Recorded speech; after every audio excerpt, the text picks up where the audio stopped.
Well, I'd like to welcome you all to what is the LSE Law Department, actually, moved here to the Old Theatre, my favourite lecture hall in LSE. And we're starting a new series here, and it's called Conversing with the Law.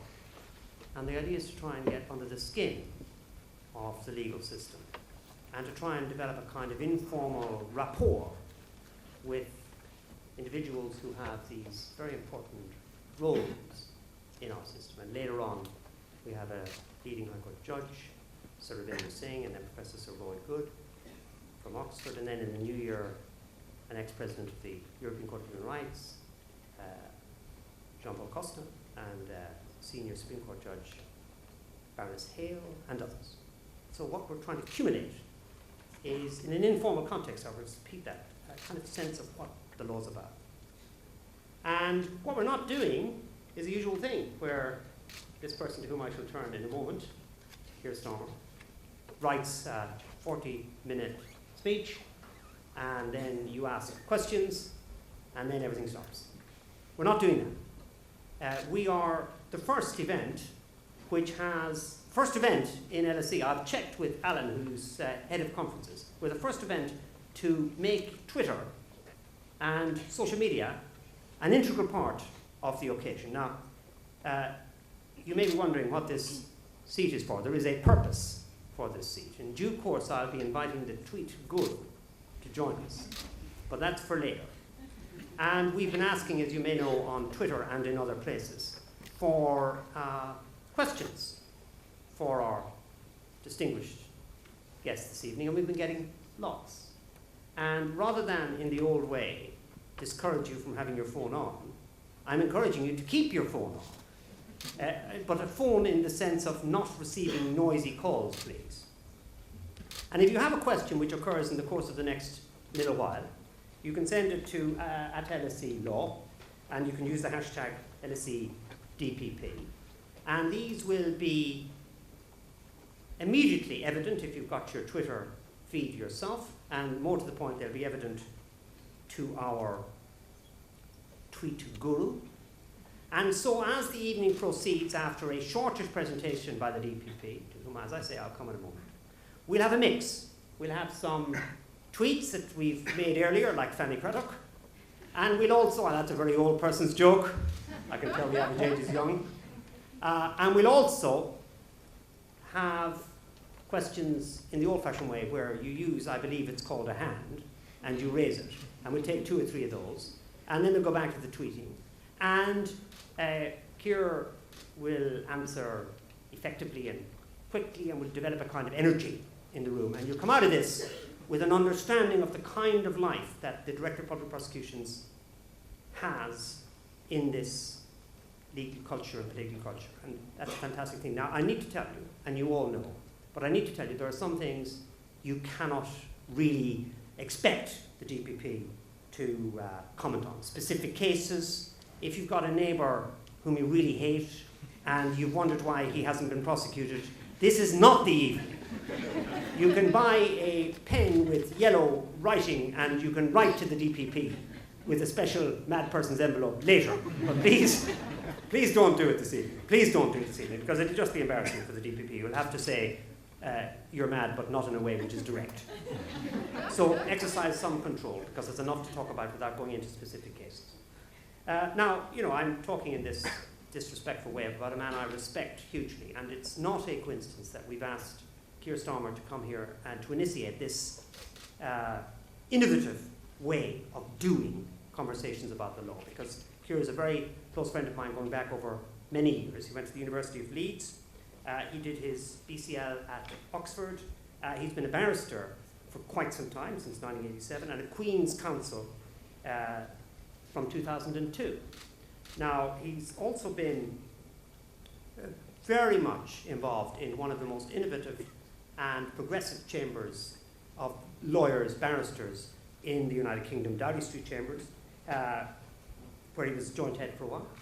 And he was Human Rights Lawyer of the Year in 2001 and QC of the Year in Human Rights and Public Law in 2007. He has been in a variety of extraordinarily important cases across a whole range of jurisdictions and covering a whole range of matters. He's also been responsible for one of the best books that came out in the early days in the Human Rights Act, which has grown and grown, I think, here from the original, the Lag book. Do you remember the Lag book? So in his spare time, he wrote a really first-class book on the Human Rights Act as well. Now, he took on this new role, well, it's no role, but he took it on as a new thing, as the Director of Public Prosecutions in November 2008. Now, you know, that was obviously under a Labour government. We now have a coalition government.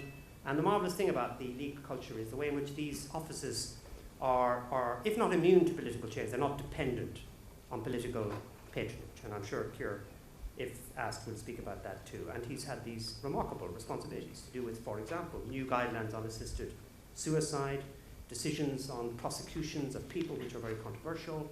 And we're very, very lucky to have him. And it's almost eccentric of me now to say, in welcoming him, that he has only got 15 minutes. But he's only got 15 minutes because we want to push further and deeper than we normally would. So can you please give a very warm welcome to the DPP, Keir Starmer.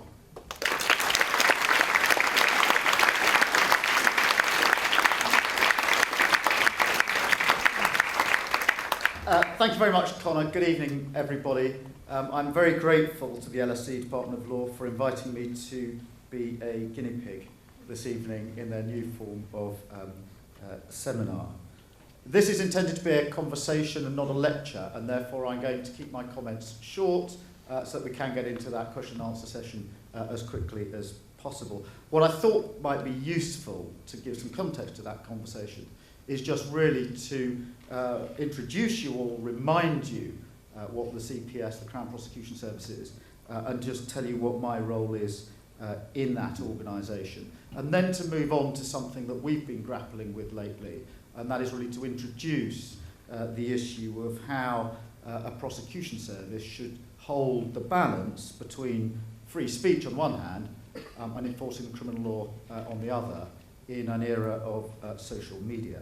First, though, the CPS, many of you will know, and if you don't, the CPS, the Crown Prosecution Service, was created in 1986. Before that, criminal prosecutions were brought by the police, either themselves or using county solicitors. The CPS was introduced to add independence from the investigator, to introduce prosecutorial expertise, and also to develop a national consistent approach, because when you had the police prosecuting, you had each police force bringing its own cases according to its own approach. It follows from that, and this will help with the questions, that the Crown Prosecution Service does not have the power to investigate crime. We prosecute, we look at the evidence that's been investigated by others and take decisions, but we don't have a power to investigate crime. Very often I'm asked, why don't you initiate an investigation into this, that or the other? There is no power that I have or any CPS member of staff has to initiate an investigation. But we are the gatekeepers to the criminal justice system. We either decide whether a case should be charged or review cases where the police have charged an individual. So in a sense, no case can really come before the criminal courts in this country unless it's come through us in some shape or form. So we have a very important gatekeeping function. And obviously beyond that, we have the responsibility for preparing the case and actually prosecuting it in court. Now that, as you can readily see, means that we are brought into daily contact with victims, with witnesses, with suspects, defendants, the police and other law enforcement agencies, and of course the courts. And to give you an idea of the numbers, year on year, there are hundreds of thousands of defendants prosecuted through the Magistrates' Court and nearly 100,000 defendants prosecuted through the Crown Court. I want you just to think about that. Assume for a moment that there are 3 or 4 critical decisions in every case. That means that between me and my staff, we're taking many millions of decisions that are of critical importance to all those cases. And almost unlike any other public authority that I can think of, all of our decisions are challengeable in a public space, the court, day in, day out. And that brings a great focus onto the work we do and a great visibility to everything that we do, which really doesn't apply in many other areas. The range of cases is from the extremely complicated international conspiracies right down to very minor cases. So we prosecute international terrorist cases, large-scale organised crime and fraud, ranging through murders, drugs, rapes and other sexual violence cases, to the less serious assaults on the street, public order, harassment and theft. Even the theft of a bag of crisps from your local shop will have to be considered at some stage by us. So from international conspiracies down to very minor offences, we do the entire range. How do we do that? We've got 13 regions across England and Wales, so there are 13 CPS regions, and we've got 5 specialist divisions, and the specialist divisions are classically counter-terrorism, fraud, serious and organised crime, etc. I've got about 7,000 staff, which is a lot less than I had before the spending review of 2010, and we are occupying about 65 offices across England and Wales. As DPP, I head up the Crown Prosecution Service, and essentially that means I take the lead on all legal issues and carry ultimate responsibility for our policy and ultimate responsibility for all of the decisions that are made in all the hundreds of thousands of cases day in, day out by the CPS. I'm an independent post holder. I'm appointed by the Attorney General, but I'm on a fixed term contract of 5 years and independent of government. And that's why, as Conor has already said, it makes no difference to me that the government changed halfway through my term of office. The relationship between me and the government is one really of superintendence. I'm superintended by the Attorney General. That means he answers for me in Parliament, but my decision making is independent of him. It's a quaint English arrangement, but it works pretty well. How does that all come together, and how do we lead that into a conversation for this evening? Well, I think there are 2 ways in. The first is the code for Crown Prosecutors, and the second is a little insight into the thinking on social media. The code for Crown Prosecutors is something you may or may not have come across. It's the most important document for the CPS. It's the document that governs how we approach the decision whether somebody should go to court or not. It applies to every single case. All those hundreds of thousands of cases must be decided in accordance with the Code for Crown Prosecutors. It's a publicly facing document, as nearly all of our policy and guidance is, available on our website. There are 2 critical tests in the code that I'll just introduce you to. The first is we will never prosecute a case if there's not sufficient evidence to provide a realistic prospect of a conviction. Just repeat that, we will never prosecute a case unless there's sufficient evidence to provide a realistic prospect of a conviction. And that's really important. I've lost count of the number of times that individuals who know the law very well have said to me, why didn't you prosecute X? And when I said, well, there wasn't enough evidence, they said, yes, but look at what he or she was doing. It would have been important that they'd put in the doc. But the golden principle is if there's not enough evidence, the case does not proceed, full stop. The second test in the code is, assuming for the moment there is enough evidence to provide that realistic prospective conviction, is a prosecution required in the public interest? And it's that second test that's been quite prominent in a number of the policies that I've had to be involved in and a number of the cases. I think the best example is probably the assisted suicide policy that we had to draft on the back of what was in fact the last case that the House of Lords decided before it moved across to the Supreme Court.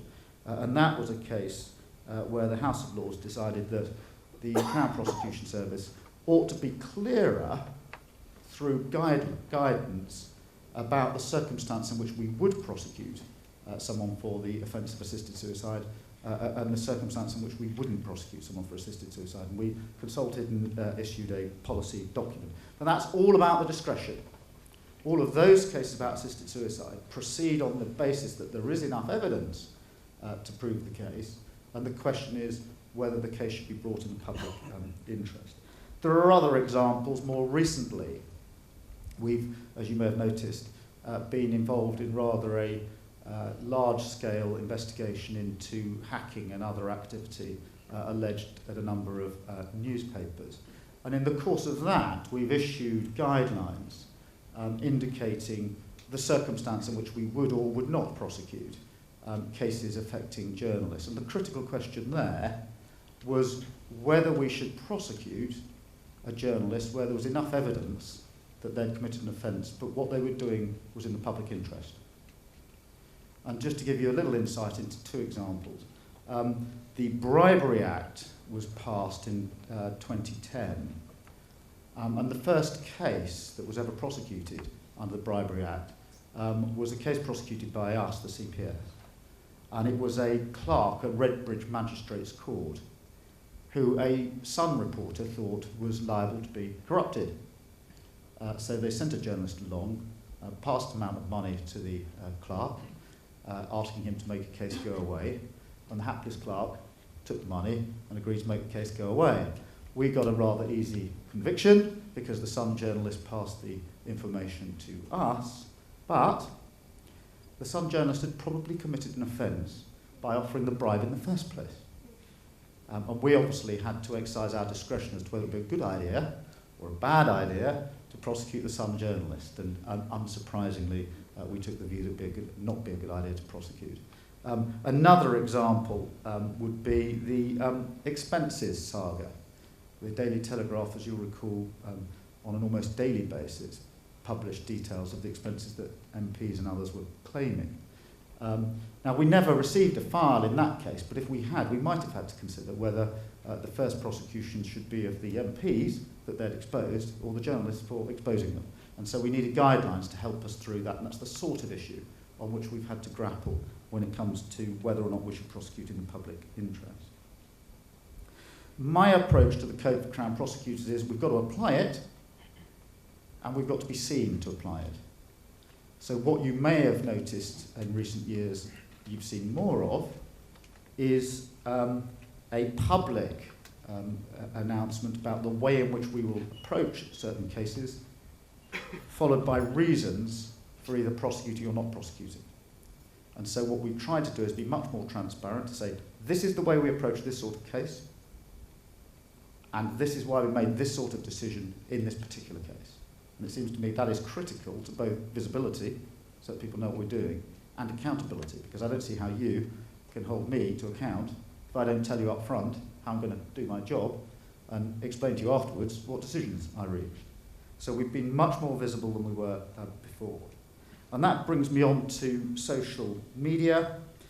Recently, as you probably appreciate, there have been a number of cases where individuals have been prosecuted for comments that they've made using social media. And that has brought into sharp focus what the appropriate balance should be between free speech on the one hand and the enforcement of the criminal law on the other. Now, until social media, there were some long-established rules about how you held that balance. And they depended, broadly speaking, on the place that you spoke and the likely reaction. You could say what you like in your living room, but if you went into a public square and said it, that raised different considerations. So where you said it was important, but there was a space that was preserved where you could say what you like. Or the likely reaction.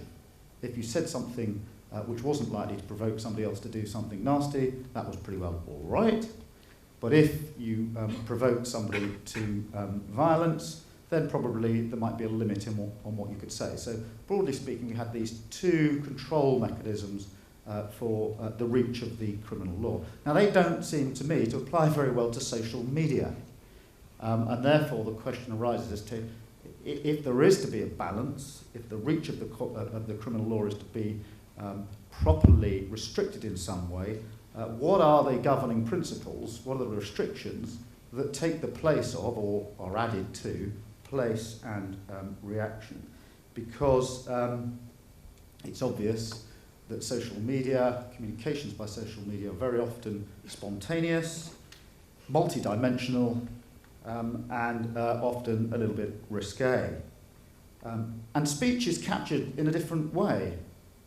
Once you've used social media, you've probably provided evidence of what you've said in a way that you could never really have done if you'd said something in your front room, in the street, in the pub, or in the cafe. Because it's said in a medium which makes it very much more easy to record. And volume is an issue. Broadly speaking, our research suggests there are about 340 million tweets a day, 340 million, and that there are 901 million Facebook subscribers, assuming each of them posts one message a day, and from what I've seen, many post many more than that. That's 900 million messages. And although the harassment laws, the incitement laws may apply to some of those cases, there's another provision that applies, and that's caused us to scratch our heads and have a good hard think about this area of the law, because there's a provision that you probably won't be familiar with. It's Section 127 of the Communications Act. That was a provision that was really intended to deal with telephones when they were first introduced on a wide-scale basis back in the 1930s. And that makes it an offence to communicate a message which is, quotes, grossly offensive, indecent, obscene, or menacing. So grossly offensive, indecent, obscene, or menacing. Now, you can work out as well as I can, if only a small percentage of the 340 million tweets a day, or the many hundreds of millions of communications on Facebook fall into that category, there could be very, very many cases coming to the attention of the authorities. And therefore, what we've been trying to do is to find a way to get the right balance between free speech and the reach of the criminal law using Section 127. And we need to try and agree that approach. What we've done is we have held a number of roundtable discussions with interested parties to make sure that we're fully cited on all the relevant factors.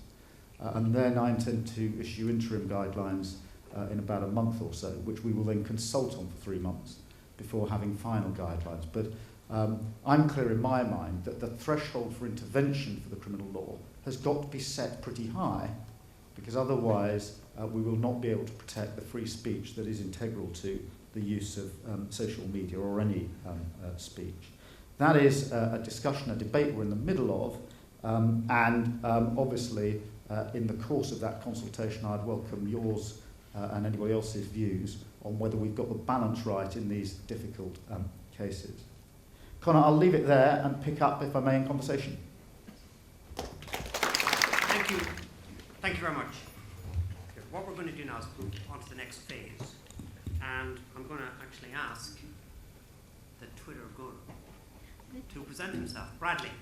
Bradley is our Twitter guru from the Law Department, Bradley Barlow, and he's been the organisational genius behind this event.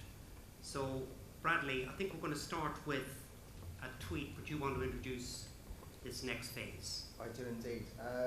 Just to remind you, if you want to send a tweet, it's at LSE Law. Use the hashtag LSEDPP. I'm trying to provide some kind of running commentary as we go, but as your questions come in, I may be inundated, which is the hope. So please do keep sending us the tweets. So I am reading them and I'm selecting our favourites. So our first question, does Section 127(1)(b) of the Communications Act 2003 mean a person who retweets grossly offensive comments could themselves be prosecuted? Right, so it's actually the one you were talking about, right, at the start. So we'll take one or two of these, then we'll go to the audience. But yeah, well, this is a good question to start with. This is the critical provision in the Communications Act, because any communication which is grossly offensive is caught by the Act. That raises the question of whether it's grossly offensive or merely offensive. But assuming it's grossly offensive, then anybody who makes the communication or retweets the communication on the face of it commits an offence under the Act. And that again gives you an indication of why it's vitally important that our guidelines make clear the circumstance in which we would prosecute. If we prosecuted each and every case that technically was made out under Section 127.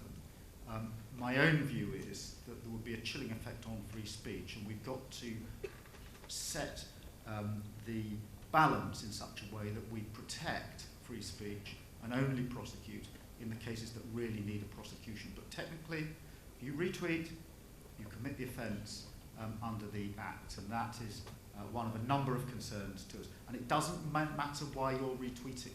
If you're only retweeting to say, can you believe somebody has really said this, you commit the offence. And that's why, as I say, our guidelines on this, I think, are going to be of some real significance, I hope. What about people who have other people who do their tweeting for them? Would the other people who do the tweeting for them be responsible if there were one done in the name of X, a celebrity who never uses it, were judged grossly offensive? It's the person who sends the tweet. It's the person who presses the key that sends the tweet. You could compose something for somebody else to tweet. And this is the interesting thing. You could sit in your living room with a friend in the chair next to you. You could say something grossly offensive to that individual by way of comment. You would not commit an offence. If he or she said, I think that's really good, I'll tweet it.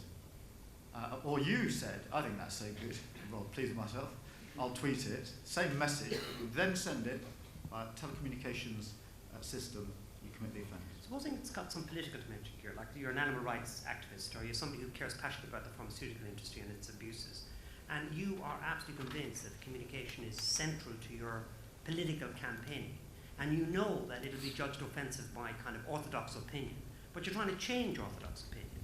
Is there a risk that this is a way of controlling that, you alluded to it in your talk, controlling kind of bona fide political speech, which after all has to be offensive sometimes? I think there are two answers to that. The first is the Human Rights Act was passed in 1998 and came into force in the year 2000, and that brought with it Article 10 of the European Convention, and this is really important.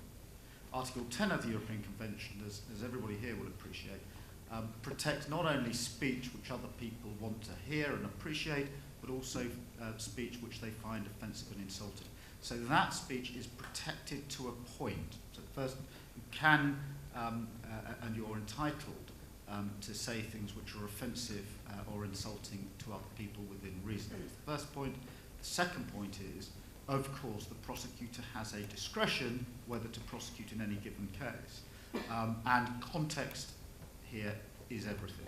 As you'll have appreciated from some of the cases we've already had to look at, context can sometimes be absolutely critical. If you say something within hours of a family finding out, for example, that their daughter may not be alive anymore, that is more keenly felt than something said weeks or months afterwards, even the same message, but at a different time in a different context. Now, somehow in our guidelines, we've got to explain, as best we can, the circumstance in which we would use our discretion to prosecute or not to prosecute. Yeah. But there are acutely difficult issues, and I think the political speech thing is part of that debate. And interesting, retweeting is more vulnerable because it's at a distance. Yes. Can we take one more from the community of tweeters? Sorry, our first, most appropriate one I think is, should Twitter be subscription-based to reduce offensive tweets? Well, I'm not sure I'm in a particularly good position to answer that question. One of the questions we've raised is what impact on the decision to prosecute should be the reaction of the service provider. So if, to take an example, somebody tweets something or sends a message which is grossly offensive, is it relevant that the service provider intervened, froze the message, removed it, froze the account and removed the message? And I think it may be relevant because it may mean that a prosecution is less likely to be required. Now that's led us into a discussion with some of the service providers. We had the policy manager director in from Facebook the other day to say, well, where do you see your responsibility on this? Because to some extent, the criminal law really ought to be seen as the last resort, not the first resort. And there are other ways of dealing with some of this material than resorting to the criminal law. So I don't think that answers the question whether subscription is right or wrong, But I think there's a real issue here for service providers, because what we're saying to them is, where's your responsibility as well as our responsibility in this? Let's take one or two from the audience. I think it'd be quite good to stick with this social media point for a while, but if you have another thing, we can come back to it. Any hands up? There's this gentleman here. I'll take a second. That gentleman there, we've got two. Looking for, let's take those two and let's see if there's any. We've got a gentleman at the back. So we've got three men. This is becoming a very male evening, but we don't know about the gender of the Twitterers.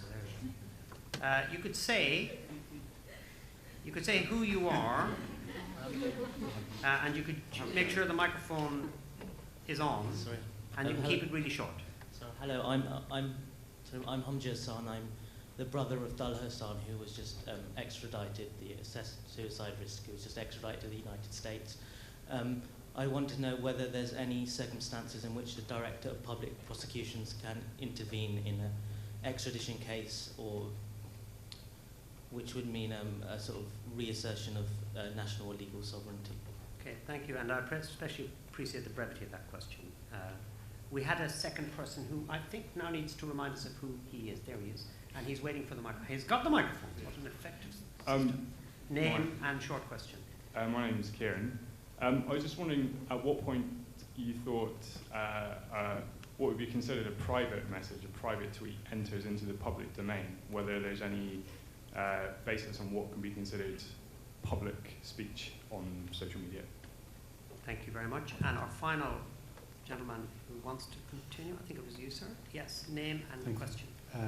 Martin, I'm just wondering if you've got any thoughts on the resources that the police and yourselves are having to expend on these social media cases. As you said, there are millions, if not billions, of messages. Apart from the free speech side, do you think there's a resources aspect to it as well?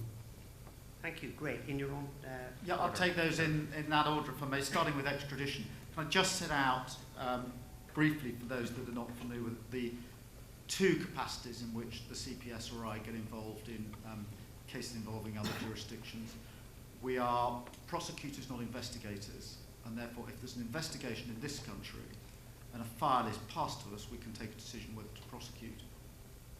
We are also, but in a separate part of the organisation, the agents for other countries who want to extradite people from this country.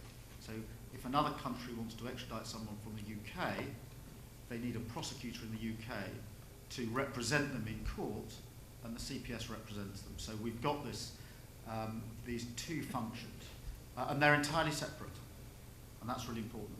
If country X says to us, here's a file, here's the extradition request, here's the formalities, we would like you to conduct the extradition proceedings on our behalf to extradite the following person to our country. What we can't do is say, well, we've had a look at this, we're going to pass it over to the other team to see whether they wouldn't like to prosecute in this country. We can't do that because we've got it in our capacity as agents for the country in question. So if the Americans pass us a file in relation to an individual, they are not passing it to us to look at for the purpose of extradition and to have a look also whether we wouldn't like to prosecute in this country. They're passing it to us for a specific purpose in relation to extradition. If there's an investigation in this country as well in relation to the same individual and the same conduct, that then does give rise to a question of in which jurisdiction should the individual be tried. And there we've got a number of principles that we apply, and they're pretty common principles. There's a lot of case law on this from around the world, and there are some principles from Eurojust, which is broadly the principles of the European countries. I won't go through them all, but most relevant are where was most of the criminality, where was most of the harm caused, where are the witnesses, where can the case be best prosecuted, etc. So those principles are then applied, and in conversation with other countries, we resolve the jurisdiction issue. That's broadly how it's done. In some instances, obviously, it may well have been resolved before we're involved, because if the police have been talking to other law enforcement agents in another country, they may already have decided that one of them will take priority in the investigation. We may not get to make a decision, but where we do have to make a decision, we do it according to those principles. That's the first question. I think the second one was, when does a private tweet become public enough to possibly be prosecuted? And this is one of the issues. As I've said, the Communications Act, Section 127, was first passed in 1935, and it was intended for telephones and to some extent postal communications. And it was intended to protect the individual on the other end of the phone from someone being really abusive, and phones were becoming much more common. It now applies to communications sent by social media, and that raises a number of difficult issues, because there's a provision which wasn't, as it were, intended for social media but now applies to it. As a matter of law, the moment the message goes, if it's grossly offensive, the offence is committed. And it doesn't matter if it's going to one person, 100 people, 1 million people, 10 million people. I'm not advocating this as good, bad or indifferent, but that is the way Section 127 applies. So it has not got built into the section any sort of ring fencing of private conversations. If that's to be protected, it's going to have to be protected in some way through our guidelines, which is why our guidelines in the end are going to have to do quite a bit of work. The third question, I think, was about resources, and it's an interesting and important question. At the moment, there are relatively few cases involving social media that are being considered by us and coming to court. There's many more in the last 6 months than there have been since I've been in post. I've been in post now 4 years. I think it's only in the last 6 months I've really had to look at these cases. There have been quite a number of them, particularly in recent months. So it's a small number, it's growing. One of the issues we have to look at and appreciate is that most of those 340 million tweets, however many 100 million Facebook messages, never come to the attention of the police. The ones that come to the attention of the police at the moment are the ones usually involving a high-profile individual, and that is because it has been retweeted or gone viral because it's about a public or high-profile individual, a celebrity, footballer, etc. Or where someone is the subject of a huge tragedy, and hence you get these hero sites whenever there's a tragedy. With the Raoul Moat one up in Cumbria, there was one created in Manchester when the 2 officers were shot. And so it involves either people who are high profile celebrity or have unfortunately and tragically been dragged into the public domain through something usually horrific that's happened to them or their family. So the resource issue is not a major concern at the moment, but there is a concern there, because obviously if any great number of these cases were prosecuted, it would have the effect of many cases being brought before our courts that aren't currently brought before our courts. I have a concern about that from a free speech point of view. There are obviously resource implications as well, and whether as a society we think it's a good use of our money to bring a constant stream of people before the magistrates' court for what they may have said using social media. It's sort of not our society, though. It is kind of you, isn't it? I mean, there is this incredible... am I running away from the idea of power? Almost kind of... You take this broad thing passed in 1935 to do with phones, and you're making judgment calls which will determine how many people there are brought into the courts. Yes. I mean, the way we have set up the constitutional arrangements in this country is the prosecutor does have this discretion whether to prosecute or not. And it's very important for us to exercise that power properly. It's a really important discretion. It's deciding whether someone is to go through the criminal process or not. It can have a huge effect on them, their family, the victim, etc. And we're vested with that responsibility. And it is a heavy responsibility, and these are very difficult cases. The assisted suicide cases are very difficult. My own view is, being steeped in public law for many years, that if you're exercising a discretion, you must do it transparently. If I've got that discretion, I should be accountable for how I exercise that discretion. And for me, that means a policy explaining how I'm going to approach a problem and reasons explaining why I've come to a particular decision. Because otherwise, that is a discretion which could be used in a way which wasn't proper, but under the disguise of the prosecutorial cloak. So it is an important discretion. We have to exercise it carefully, but it is understood that we should exercise it. There are some countries where the prosecutor doesn't have a discretion. Therefore, every single case must be put before the court. I don't think that's a good idea, and I don't think that system has the flexibility of our system. But there are some systems that operate on that basis. So if you have a 12-year-old who does something really stupid, some minor offence for which they're very sorry, their parents have told him off, the school's given him a dressing down, and nobody wants anything to have to go before the court, I don't think that's a good idea. Well, let's hope that the Daily Mail are not listening, because the campaign will produce some speech from a Home Secretary. Bradley, you don't have to comment and react to that. Bradley, can we take another one of our sort of rather posh on the screen messages? This comes from @Lord Mosley. If he is a lord, I don't know. If You a can call private, yourself what you want on Twitter, I think, Lord Mosley, can't you? if a private conversation is prosecuted, would that breach Article 8 of the Human Rights Act, even if it occurred on social media, so it was not secret? I think I've half dealt with that. Article 8 is obviously the right to family and private life, which is protected, but not absolutely protected. And I think it's pretty well the same answer I gave to the gentleman here. On the face of the statute, there's nothing that distinguishes between a message that goes to one person and a message that goes to very many other people. Can we take another one then, Brad? Absolutely. Thanks. This comes from the LSE Media Policy and Law. Are guidelines on prosecution of journalists enough, or do we need a generic public interest defence for public interest journalism? This is a really interesting question. In the guidance that we drafted for cases affecting journalists, we had to look at all the possible offences that journalists might commit in the course of their work as journalists.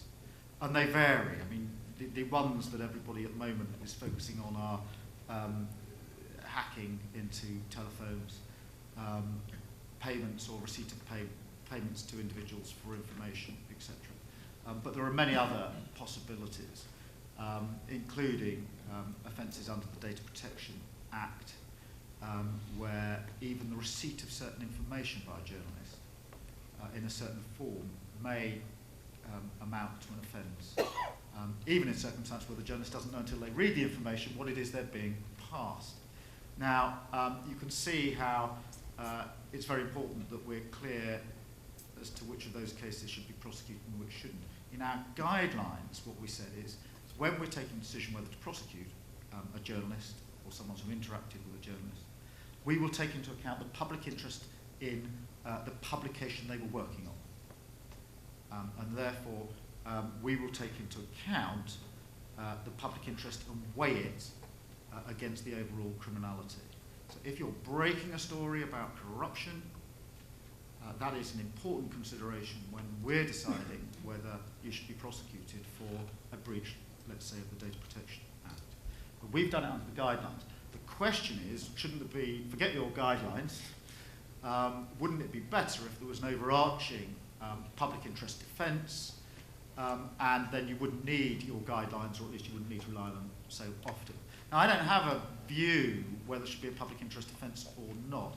I think there are practical issues that have to be thought through by those that advocate it, not least that the range of offences that we've had to consider cover the common law, quite a lot of different statutes, and range from very serious offences with long penalties to reasonably minor offences with short fine penalties. An overarching defence either means all the common law offences would have to be put into legislative form before you could put in a statutory offence. Well, that's quite an exercise. That would be to codify pretty well that area of the criminal law. It would also require specific amendments to each and every act that might create an offence. Or you have an overarching one-line bill that says there's a public interest offence for ... and that then needs to be filled in. Is it for journalists? Is it for journalists when they do X, Y, Z? Is it for accredited journalists? Or is it for others who are trying to break a story but may not be accredited journalists? Now, I'm not saying it can't be done, but there's a lot of work, I think, to be done in working out how that would actually work in practice. Not impossible, I'm not advocating it, I'm not against it, but I think it's got to be seen in that context, which is why for the time being, and assuming that might take some little while, I thought our guidelines might be some practical significance and importance in the interim. Can I ask a question about the process here? Because one of the most extraordinary things on your watch has been these incredibly powerful people before whom politicians have quaked, who have had the capacity to destroy lives when they've felt like it, who've been brought to courts and have left those courts shouting their innocence in the ordinary way. And the process question is, there's just you, and you use the plural we. Are there systems that enable you, as the representative of, and in a way the defender of this organisation, to know about decisions which then can have this impact on public affairs?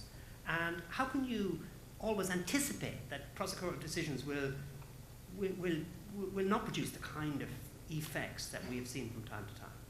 Well, there are, I think, two parts to that question, if I've got it right. The first is, what are the sort of oversight mechanisms that make sure that the important decisions are overseen, brought to either my attention or senior prosecutors? Exactly.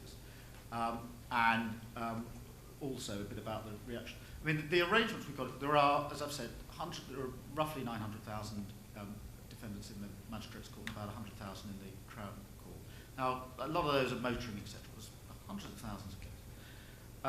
I have to empower my staff to take decisions on the front line. There's no way all those decisions could be brought into our headquarters in Rose Court and looked over by me. So I have to empower my teams to make decisions. That means I revel in the celebration when they get it right, and I carry the can when they get it wrong, and that's part of the deal. Obviously, some cases are more difficult, require a degree of expertise, or are sensitive, and we've got in place arrangements for dealing with those cases. And those arrangements, broadly speaking, are for certain offences. There's got to be a certain level of authority before a charge can be made, or a certain certificate of expertise. So rape cases have to be looked at and considered by rape specialists. They can't be looked at by ordinary prosecutors who don't have that particular ticket. Across the country, we then run various what we call case lists, where cases which fall into certain categories are brought to my attention. There's a list of 200 or 300 that is produced every month, where I'm cited on those cases. So I'm told what's happening, what's developed. I then get specific briefings on quite a number of those cases to tell me what is happening, so that I can have oversight of them. And on occasion, I have panels in those cases to walk through with the team where they've got to and quiz them about decisions that they've either made or are about to make. That's a snapshot. It's more sophisticated than that. Within each area, there are checks and balances. But there are these arrangements in place to make sure that, broadly speaking, the more difficult, sensitive, complex the case, the higher the degree of authority to make the decision. Is that driven, we'll go to Bradley in a minute, but is that ever driven by personality? So does the fact that somebody's hugely well known mean that even in a case which is relatively trivial, you have some system whereby you know about it? I think it's one of our criteria is whether the case would have reputational implications for the CPS. Yeah. So that may be because it's a particularly sensitive case. It may be because it's about a particularly sensitive issue. So it's not person-specific, but it is. I'm obviously concerned about any case that may have reputational impact for the Crown Prosecution Service. But you'll be surprised, often the ones we're grappling with, the difficult ones, are cases which you wouldn't necessarily have thought would have a reputational issue, but take off for one reason or another, and then we've got to look at them, and they may, on the face of it, look as if they're not the most important case in the world. Yeah. Bradley, do we have anything from the hall that's just come in on Twitter that you'd like to do? There is the one. Does the Reynolds defence not cover generic public interest defence? The Reynolds defence, for those of you not familiar with it, is a civil law concept by which there is a defence in civil proceedings if the defendant, usually a journalist or a publisher, has gone through various steps to verify their story and provided an opportunity to someone to comment on it. The short answer is that's a civil law concept. I was just wondering, your opinion really, do you think it's fair when their evidence gathering capabilities are so weak, when they don't have the power to compel officers to be questioned, that they're held up to the same code as referrals from police officers who can do just that? Thank you, Susan. And we had a gentleman who's... yes, it was you, sir, and you've got the microphone. Excellent. Name and question. David Mead. I've got a question about the guidance for prosecuting peaceful protesters. It's in two parts. The first is very quick. Why should somebody taking steps to avoid their identity be something that would sway in favour of a prosecution, which is in the guidance? And the second, more general one, what's your definition of peaceful? Because one of the factors against prosecution is that the protest was essentially peaceful. I was wondering whether that was the opposite of violence or the opposite of disruptive stroke obstructive. Thank you very much. While the DPP absorbs that, I'll say to colleagues that the nicely mild-mannered David is in fact seething mead in Twitter. Is that right? Have I outed you? It is Conor, yes. So he's a very modest chap in person, but give him a machine and he turns into seething mead.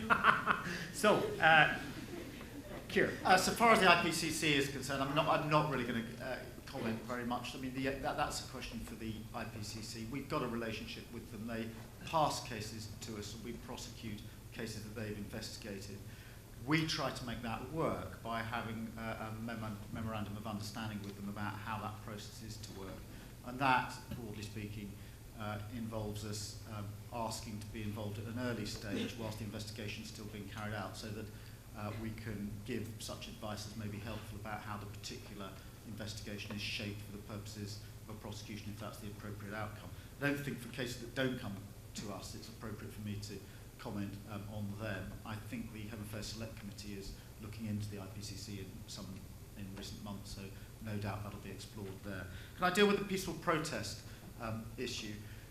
Because it goes back to the exercise of discretion. In a modern democracy, it's important that people are able to protest peacefully about the matters that are of concern to them. Sometimes when they do so, they commit offences, whether it's breach of the peace, a minor public order offence, aggravated trespass, etc. We have to decide whether to prosecute everybody who crosses the criminal threshold when they're protesting, nobody, or draw a line somewhere in the middle. And what we've tried to do is draw a line in the middle and to give an indication as to the sorts of cases we will prosecute and those that we won't. These are only factors. So there's no rules here, they're factors. But we have sought to distinguish between, as it were, the peaceful protester who gets caught up in criminal activity but was essentially peaceful and got themselves the wrong side of the line. And the guidance broadly suggests that a prosecution would not always be needed in those circumstances. And on the other hand, someone who does commit acts of violence is not peaceful. And one of the factors we take into account is whether that person has taken active steps to avoid detection, because it seems to us that's a relevant consideration as to whether their intention was peaceful protest or whether it may have been to involve themselves in criminal activity. A golden rule doesn't mean if you've got a mask, you're prosecuting. If you haven't, you're not. But it's an indicator to us as to whether you fall the one side of the line or the other. But these are the difficult judgment calls we have to make in this area as in many others. Great, thanks. Brad, should we go for either one we had already or let's go for one of these. Ones we've got already? Yeah. This is from our friend Seething Mead. Oh, David, you got two in a row now. See? Yes, I said that in a few weeks ago. Multiple persona. I've forgotten about it. Should we do it? Let's go for it. Jack Straw on WATO indicated no need to change drugs law and downgrade as CPS has prosecutional discretion, but DPP last week indicated offensive speech on social media that constituted required... he was constitutionally required. Constitutionally required, thank you. No, that's fine. To enforce the law of the land. You had to compress the question, yes, did. I understand. Required to enforce law of land as passed by Parliament. Who is right? Yeah, can I just give the... I didn't say I was constitutionally required to enforce the law. What I said was this. When we approach this debate about social media in section 127, it would be the easiest thing for me, and I could do this on a number of occasions, to say, it's not mere the prosecutors that are getting this wrong or need to think about this, it's the law. You need to change the law. Don't come to my door, DPP, don't ask me questions about 127, go and see your MP. But the approach I take is that part of my job, at least, is to make the law workable, and that's where guidelines have, broadly speaking, come in. But what I can't do is say, I don't much like that law, and therefore we're going to adopt a policy of not prosecuting under that law. So if section 127 is in force and Parliament's passed it, the sovereignty of Parliament's important. Any policy on my part not to enforce that provision in any circumstances would be unlawful. And that was the point I was getting across. I can't say I don't like the law. I can't say I won't prosecute any offence under that provision because I think it falls foul of some principle or other. So I'm duty-bound to act within the law. That means that I've got to exercise my discretion properly under the law. That means deciding whether to prosecute the case or not. And that's actually consistent with what Jack Straw was saying. I think I can search for his comments, but I couldn't find them in the time available. But I don't think there is that inconsistency. I'm not saying because the law's there, we'll prosecute every case where the evidence is made out, because that's never what we've done. So within all that, there is a consistency. I mean, it's an analogous one, perhaps before we go to Bradley in the audience, but as far as I understand today, the Prime Minister said something about investigating some incidents related to the allegations about Jimmy Savile. And it's, I think, your office, or CPS, or whatever. Can people, what's the role of political leaders in sort of leading you to investigate, or is there any kind of relationship there? Could you speak to that relationship between, say, political leaders and your office in regards to investigations and decisions to prosecute? Yeah, we're independent of the government, and that means ministers can't tell me whether to investigate or prosecute any case. And we put arrangements in place to make sure that I'm uninfluenced by that. So to give an example, when we had to consider whether to prosecute MPs or not, I had a conversation with the then Attorney General. I had another one with the Attorney General now in place, and I said, I'm not going to consult you on these cases. I'm not even going to tell you the names of the individuals in relation to whom we've got files, because I don't want there to be any perception of influence by a government minister, because you may know some of these people, they are obviously party political. So we've got arrangements in place to make sure that doesn't happen. All the Prime Minister announced today was a decision that we'd already taken to look at the 4 cases or 4 files that have been passed to us by the Surrey Police in 2009 in relation to Jimmy Savile. I've already asked last week the Chief Crown Prosecutor in the South East to consider the papers that were considered 3 years ago and give me an assurance that the right decision was made in those cases. I'm now requiring my principal legal advisor to look again out of an abundance of caution. But that's my own independent decision, because I just want a degree of assurance that we've reached the right decisions. I've already got it from a Chief Crown Prosecutor. I want to, out of abundance of caution, get it from my principal legal advisor as well. Okay, so the Prime Minister is just commenting on your day-to-day activities. But I think he was responding on what question. all the relevant departments were doing about the situation. Yeah. Bradley, do you have one that's come from the floor, or do we have another one? I mean, there are a lot of comments. Yeah, let's have some comments. Yeah, basically regarding the kind of whole retweeting of a tweet. Well, do not You're doing a warning careful now. There are people He brought a law enforcement officer with him, so you could be from from outside of the building if you make a mistake here, Bradley. I don't want to have to decide whether to prosecute any of these people. there are people warning that be careful when you retweet something. Some people saying that it's worrying that this would be considered, but it's creating a bit of debate. Yeah. I find the Twitter community tends to be rather libertarian. Would that be true? I mean, anxious about oversight, concerned about the criminal law and its potential to restrict. I think they are anxious about it, but I understand that anxiety because free speech is really important. We've got to protect it, and that means that the threshold for criminal intervention has to be high, and we have to use our discretion to make sure only the cases that require a prosecution are brought to court. Nothing I've said about retweeting should be taken as an indication that those are cases that we're looking to prosecute. I'm simply making the point that as a matter of law, you are caught if you retweet in just the same way as if you send the message in the first place. But the whole reason we're having round tables and we're going through this anxious scrutiny is because we are concerned to protect free speech and get the balance right between free speech and enforcing the criminal law. So people who use social media are anxious about that. I'm not surprised. Yeah, thanks. We have a bit of time for a couple more. We're going to have to begin to think about winding down. I'll take some from the floor. That gentleman's had his hand up a few times, and this lady here. So we'll take these 2. Yes, sir. You've put your hand back up. Yes, it's you. And this lady here in the middle. Well, I wasn't aware of this. And I'll just say who you are, sir, and then. Tom Davidson. Nothing very much. That sounds like one of those tags in Twitter. And I have no idea what tweeting is. But I had no idea that you were prosecuting people under this 127, section 127. I mean, it seems to me there's a clear distinction, and you'd be justified in not prosecuting tweets under that section. Because if I, for example, considered that Christians who ate chunks of Christ or whatever it is they did were cannibals and rang up a Christian who I knew was a cannibal and was a Christian and then accused them of cannibalism, one, it's being actively offensive. It's sort of, if you like, invading their very personal privacy. It's directing them as it's directed at them as individuals. Whereas if I tweet that Christians are cannibals, that seems to me it's legitimate. It might come under defamation, but I can't see that it seems to me there's a clear distinction. One's, if you like, a passive offence. I can read it and disregard it, whereas someone's telephoning me, they're being actively offensive, and I think you'd be justified in saying Section 127 isn't appropriate for tweeting.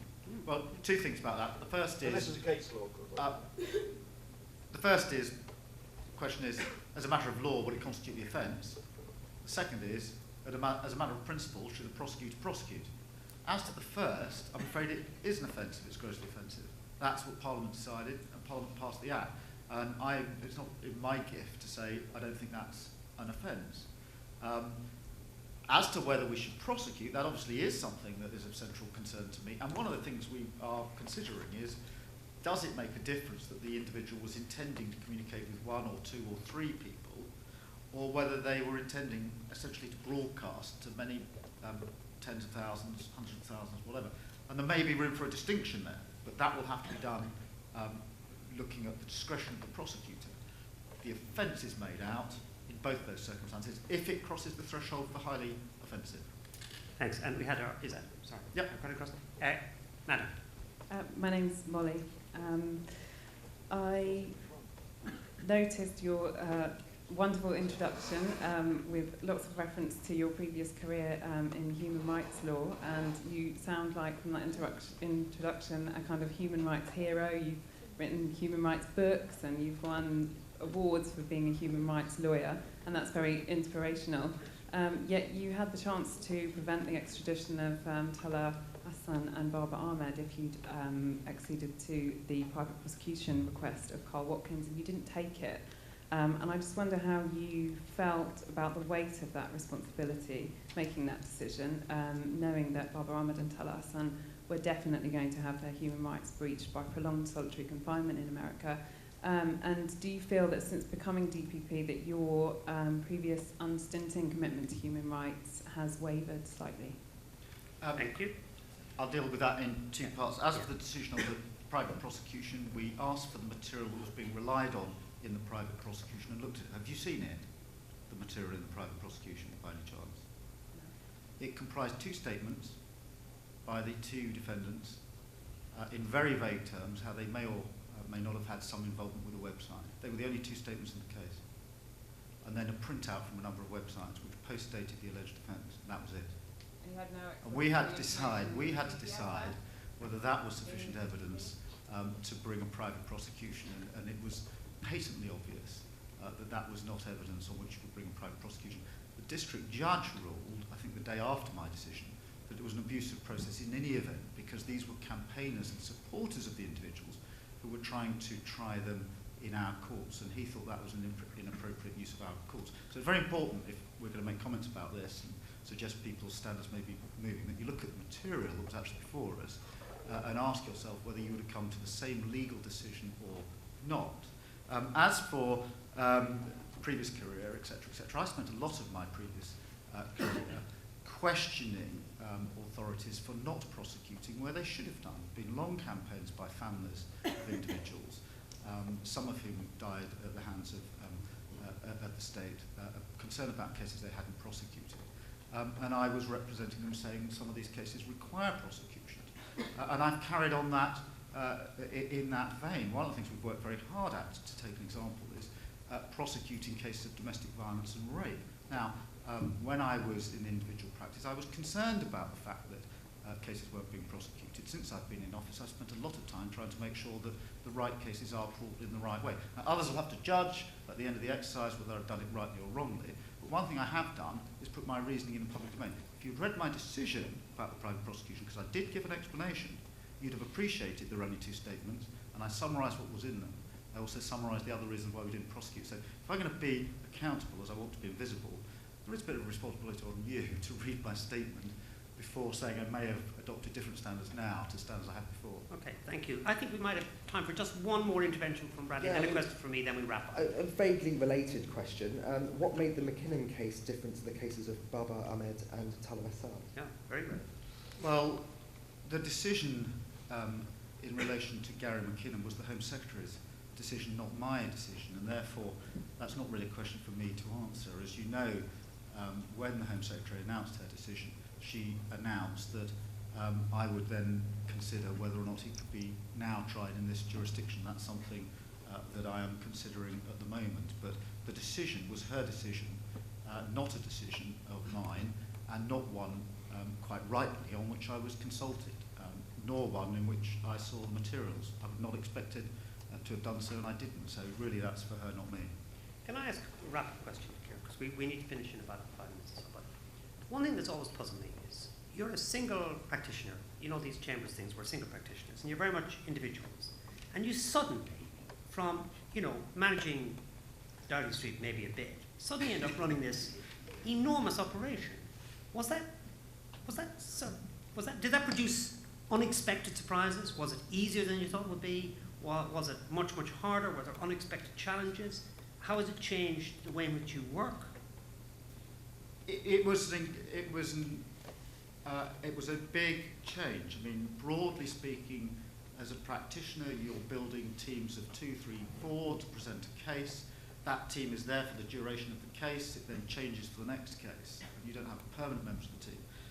And so I went from that on a Friday evening to being head of the CPS, acquiring then about 8,000 staff, and all of the responsibility for the decisions we've made. Broadly speaking, I head up the legal decision-making within the organisation. We've got a chief executive who heads up the corporate decision-making, and he's experienced in finance, human resources, etc., etc. So I didn't step into the chief executive role, which I think would have been extremely difficult to do for obvious reasons. And we've got teams of professionals who operate the corporate functions for us. But I have been dragged in, obviously, to corporate governance, how you run a big organisation. I have to say, I find it absolutely fascinating in terms of how one goes about ensuring that the organisation is run properly, run well, brought in within the financial constraints we've got, and how you set the sort of governance structure for a big organisation if you want it to operate in the way that you expect it to operate. Others may find it tedious. For whatever reason, I've actually found it very, very interesting. And are you available for reappointment? How does it work? You It's said a- 5 years, and I'm just trying to check when you started. Ooh, we're getting... It's a fixed, it's a fixed 5-year contract which runs out at the end of October next year. Can be renewed. Any decision about who the next DPP is for the Attorney General. It's for the attorney. The attorney. For Dominic. Good. Right. Well, I think we better call a halt to it now. I'm just thinking that the stage is a little bit forbidding because we're so high. But I think notwithstanding that, we had a conversational feel. I was looking at this very much from the point of view of how it operates. And I think the combination of questions from the floor and Twitter interventions, and particularly innovative, the comments, meant that we got actually just as I hoped we would under the skin of the subject. And I hope you felt over the hour and nearly 20 minutes, now 15 minutes we've been doing this, that you learned a little bit about the CPS, about what it's like to run it, and challenges that the head of such an operation faces. And in a way, that's what we're trying to do with this series. So we've got Mr. Justice Rabinder Singh, High Court judge, coming on November the 7th, and we're going to be doing exactly the same thing with him. And then I'm not sure, to be perfectly honest with you, we persuaded Professor Sir Roy Good, CBE, QC, to get into it in quite the same way. And it may well be that my colleague, Professor Bridge, may be leading on that one. But you never know. You never know. And then next term, I'm delighted to say St. Valentine's Day, we have Jean-Paul Costa, who's a really good man, who's a former president of the European Court of Human Rights, who's up for everything, very innovative. And we have Baroness Hale, as I said earlier, coming, who's going to do exactly the same sort of thing. So we're going to run these as conversations, and I think it's great that Bradley's been behind so much of this. He's made it possible. These sorts of things often go wrong, and it's really important that they go right, and it's down to Bradley here on my left, Bradley Bourne. I want to thank him for what he's done, for driving this forward with great energy and initiative. But I have to say, as we wrap up, I don't think really we could have had a better individual to initiate this thing. The absolute clarity of the answers and the succinctness of them, and the willingness, even though a senior legal functionary, to engage in this, let's call it an experiment. The willingness to engage in this has been fantastic. And as we wind down, I'd like you just to join with me in expressing our gratitude in a non-tweeting, traditional manner for the bravura performance of our DPP, Keir Starmer.